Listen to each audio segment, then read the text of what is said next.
हिंदी भाषी 3 राज्यों में कांग्रेस पार्टी की बुरी तरह से हुई हार ने राष्ट्रीय स्तर पर इंडिया अलायंस को कोमा में डाल दिया है। चुनावी नतीजे आने के तुरंत बाद अलायंस के घटक दलों की ओर से विरोध के स्वर उठने लगे हैं।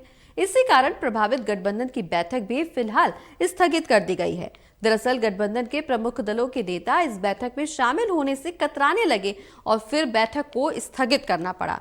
ऐसे में सवाल अब ये उठने लगा है कि क्या राष्ट्रीय स्तर पर यह गठबंधन बनने से पहले ही बिखरने लगा है। राजनीतिक विश्लेषकों की माने तो कांग्रेस पार्टी बीजेपी की तरह गठबंधन की आदी नहीं है।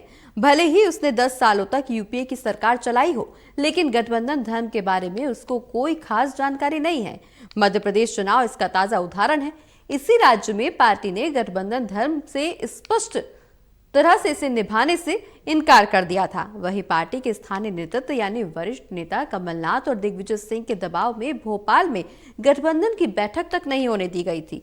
इतना ही नहीं, बीच चुनाव प्रचार के दौरान वरिष्ठ कांग्रेस नेता कमलनाथ ने गठबंधन के एक सबसे बड़े घटक दल समाजवादी पार्टी के मुखिया के बारे में अपशब्द तक कह डाले थे। ऐसे में प्रतीत होता है कि प्रधानमंत्री नरेंद्र मोदी इस गठबंधन के लिए जो घमंडिया शब्द का इस्तेमाल करते हैं वो काफी हद तक सही भी है। विश्लेषकों का मानना है कि चुनाव में माहौल का बहुत बड़ा योगदान होता है। अगर मध्य प्रदेश में कांग्रेस पार्टी गठबंधन में चुनाव लड़ती है तो ऐसा हो सकता था कि माहौल कुछ और होता। ऐसे में ये कहना गलत नहीं होगा कि जैसी करनी वैसी भरनी। कांग्रेस पार्टी ने जैसा काम किया वैसा ही उसे रिजल्ट हासिल हुआ। कुछ लोग तेलंगाना में कांग्रेस की जीत को बेहद अहम बता रहे हैं, लेकिन हमें ये नहीं भूलना चाहिए कि राष्ट्रीय राजनीति में कोई व्यक्ति उत्तर भारत की भूमिका को नजरअंदाज करने के बारे में सोच भी नहीं सकता। जहां तक इंडिया गठबंधन के भविष्य का सवाल है तो ये तो कहा ही जा सकता है कि माहौल खराब होने लगा है। दरअसल गठबंधन के सहयोगी दल कांग्रेस की आलोचना कर रहे हैं।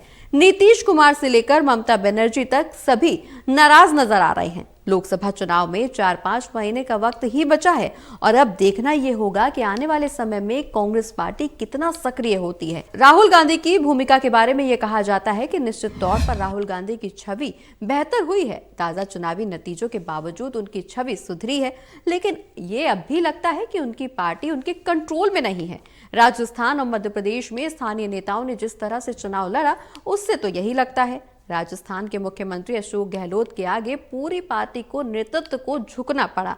उनके चहेते उम्मीदवार को ना चाहते हुए भी टिकट देना पड़ा।